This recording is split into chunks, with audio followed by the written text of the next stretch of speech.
First ever factory outlet Mukunda jewellery KPHB Kothapet Khammam Somajiguda Hanamkonda. నమస్తే అమ్మా. నమస్తే తల్లి.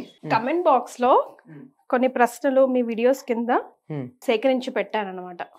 అంటే కొంచెం మీనింగ్ఫుల్ వి, తనతో పాటు పెట్టిన వాళ్ళతో పాటు చాలా మందికి కూడా ఉపయోగపడతాయని. సో అందులో ఒక ప్రశ్న ఏంటి అంటే, లైక్ హస్బెండ్ అండ్ వైఫ్ కలిసిన తర్వాత మీరు ఇదివరకు కూడా కొన్ని వీడియోస్ లో చెప్పున్నారు, స్నానం ఆచరించాలా, నెక్స్ట్ డే పూజ చేయాలంటే తలస్నానం చేయాలా, అభ్యంగన స్నానం చేయాలా అని చెప్పి.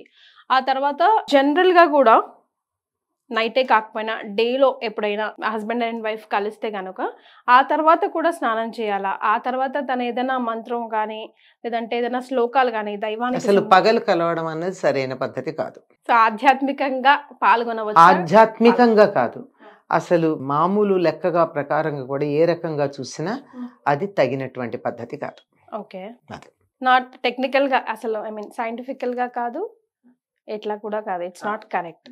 ఓకే, సో దీనికి మీరు ఏం చెప్తారని? అంటే చేసిన తర్వాత ఆధ్యాత్మికంగా ఏమన్నా చేయొచ్చా? ఆధ్యాత్మికంగా ఏమైనా చేయొచ్చా? అసలు తల స్నానం ఆచరించాలా? కొన్ని మతాల్లో నాకు కూడా తెలిసింది ఏంటంటే, ఒక పర్టికులర్ మంత్రం ఏదో ఉంటుందంట, లైక్ శ్లోకం వాట్ ఎవర్ వాళ్ళ భాషలో, అది అనుకొని తలస్నానం కంపల్సరీగా చేస్తారంట. Beat any time of the day. మనకు అంత స్ట్రిక్ట్ రూల్స్ ఉన్నాయని నాకు తెలీదు, బట్ కిచెన్ లోకి అయితే డెఫినెట్ గా స్నానం చేసి రావాలి అన్నది అంతవరకు. మనకి అట్లాంటివి ఏం లేవమ్మా. ఫస్ట్ ఆఫ్ ఆల్ అంత మనవన్నీ కూడా ప్రతిదీ సైంటిఫిక్ గా మనకు ఒక పద్ధతి చెప్పారు. అసలు వివాహం అన్నది ఒక సంస్కారం. భార్యాభర్తలు కలవడం అన్నది సంతానం కోసం, ప్రజాయై గృహమేధినాం అన్నారు. సంతానం కోసం మాత్రమే భార్యాభర్తల మధ్య ఆ రకమైన శృంగార సంబంధం ఉంటుంది. అది కాని సందర్భంలో ఇద్దరు మిత్రుల్లాగా ఉండాలి. పెళ్ళప్పుడే చెప్తారు కదా, స్నేహేన పాలయ, స్నేహంగా చూసుకోవయ్యా మా అమ్మాయినని చెప్పి పాలల్లో చేతులు అద్దించి అందరికి అప్పచెప్తారు. ఒక్క సంతానేచ్ఛ కలిగినప్పుడు మాత్రమే వారిద్దరి మధ్య ఈ రకమైన శృంగార సంబంధం ఉంటుంది. అది కాక ఎప్పుడెప్పుడు మంచి సంతానం కావాలో దానికి సంబంధించి కొన్ని నియమాలు చెప్పారు. ఈ తిథుల్లో, ఈ వారాల్లో, ఈ సందర్భాల్లో దూరంగా ఉండండి, మంచి సంతానం కలగదు ఈ సమయానికి. కనుక అది కాని సమయాల్లో గనక మీరు కలిసినట్టయితే మంచి సంతానం కలుగుతుంది అని చెప్పారు. ఆ నియమాలు పాటిస్తే సరిపోతుంది. కాకపోతే ఇప్పుడు మీకు వచ్చిన అనుమానాలు ఏమిటి అంటే, ఇప్పుడు డే అండ్ నైట్ షిఫ్ట్స్ అట్లా రకరకాలు ఉంటాయి కదమ్మా, మేబీ దాంట్లో నుంచి వచ్చిన ప్రశ్న ఏమో, ఆ అనుమానం నుంచి. డే అండ్ నైట్ అని కూడా అడిగారా ప్రశ్నలు?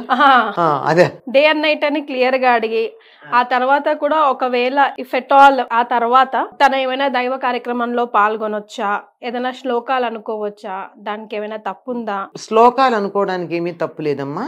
ఇప్పుడు మీకు కొంతమందికి కొన్ని మంత్రాలు నిరంతరం నడుస్తాయమ్మా. ఎట్లా అంటే, కొంతమందికి ఎప్పుడు కూడా శ్వాస పీల్చినంత ఇదిగా రామరామ రామరామ అనుకుంటూ ఉంటారు. అలాగే కొంతమంది నమశివాయ అనుకుంటూ ఉంటారు. అట్లా అనుకుంటూ ఉండేటటువంటిది ఆ సమయంలో కూడా వాళ్ళ మనస్సులో రావచ్చు, తప్పేం లేదు. ఆ తర్వాత కూడా ఆ మంత్రాలు కానీ, అదే మంత్రం అనడానికి వీల్లేదు, ఆ నామం కానీ ఆ శ్లోకం కానీ మనసులోకి వస్తే తప్పేం లేదు. పైకి చదవడానికి అభ్యంతరాలు ఉంటాయి కానీ మనస్సులోకి వస్తే అనుకోవడానికి ఎటువంటి అభ్యంతరం ఉండదు. నిరంతరం ఏ పని చేస్తున్నా ఒక నామము, ఒక పేరు మనం అనుకుంటూ ఉంటే అది మనసులో ఉంటుంది. అంతెందుకు, మనం ఏదన్నా ఒక సినిమా చూసేస్తే ఒక పాట ఉంది, ఆ పాట మనం నిద్రపోతున్నా, పని చేస్తున్నా, ఏం చేస్తున్నా ఆ ట్యూన్ మనలో తిరుగుతూ ఉంటుంది. ఆ విధంగా ఏదైనా శ్లోకాలు కానీ స్తోత్రాలు కానీ మనసులోకి వస్తే పైకి అనకుండా లోపల అనుకోవడంలో ఎటువంటి తప్పు లేదు, ఆ దోషమేం లేదు. పైకంటేనే సమస్యలన్నీ వచ్చేది అంతే. ఆ తర్వాత ఆధ్యాత్మిక కార్యక్రమాల్లో పాల్గొనాలంటే మాత్రం ఆధ్యాత్మిక మార్గంలో ఉన్న వాళ్ళు పగటిపూట దాంపత్య ధర్మాన్ని ఎందుకు నిర్వర్తిస్తారమ్మా? అది తప్పు. ఒకటి, ఏదో అనుకోకుండా కొన్ని సందర్భాల్లో ఎవరి చేతుల్లో లేని పరిస్థితులు కొన్ని ఉన్నాయి అని అనుకుందాం, నాకు తెలిసి ఉండవు, ఇద్దరిలో ఎవరో ఒకళ్ళు లొంగితే తప్ప ఉండవు. అలాంటి సందర్భంలో మాత్రం ఆ పూటకి ఇంకేం చేస్తారు, మర్నాడు మామూలుగా స్నానం చేసి కార్యక్రమంలో పాల్గొనవచ్చు. అంతే, ఆ పూటకి ఇంకా చేసేదేముంది, అయిపోయింది కదా. మీరు దాంపత్య ధర్మం నిర్వర్తించారంటే రాత్రి అయిపోయినట్లు లెక్క, కనుక తెల్లారాకే చేసుకోవాలి ఏదైనా. అంతే. అంచేత మనసులో మీకు నచ్చిన దేవుణ్ణి తలుచుకోవడం కానీ, ఆ దేవుడి నామాన్ని అనుకోవడం కానీ, ఆ దేవుడికి సంబంధించిన స్తోత్రాలు పైకి కాకుండా లోపల చదువుకోవడానికి కానీ ఎటువంటి అభ్యంతరం లేదమ్మా. ఏ సందర్భంలోనూ అభ్యంతరం ఉండదు. ఈ సందర్భమే కాదు, గుర్తుపెట్టుకోండి. ఇంకా మీరు మళ్ళీ మళ్ళీ అడగక్కర్లే. ఎప్పుడైనా సరే నిరంతరం పెదిమ దాటి బయటికి రాకుండా భగవన్నామం తలుచుకోవచ్చు, స్తోత్రాలు చేసుకోవచ్చు. బాహ్య పరిస్థితులతో సంబంధం లేదు. ఓకే. స్నానం చేశామా చేయలేదా అన్న సంబంధం కూడా ఉండదు. రామరామ అనుకోవడానికి స్నానం చేయాల్సిన పని ఏముందమ్మా? పైకంటే గాని సమస్య. మీ మనసులో అనుకుంటూ ఉండండి, మీ పనులు మీరు నిర్వర్తించుకుంటూ ఉండండి, తప్పేం లేదు. నా ఫ్రెండ్ ఒక అమ్మాయి ఉందమ్మా, వాళ్ళ ఇంట్లో చాలా స్ట్రిక్ట్ రూల్స్ అంట. అంటే తన ఎలా ఇబ్బంది పడుతుంది అంటే, నేను తలస్నానం చేశాను వచ్చాను నెక్స్ట్ డే బయటికి అంటే ఇద్దరు పీరియడ్స్ లో ఉందా అన్నది ఇంట్లో వాళ్ళకి కన్ఫర్మేషన్ అదొకటి, లేదా నైట్ భార్యాభర్తలు ప్రైవేట్ టైం స్పెండ్ చేశారు అని అన్నది. అంత ఉండాలా?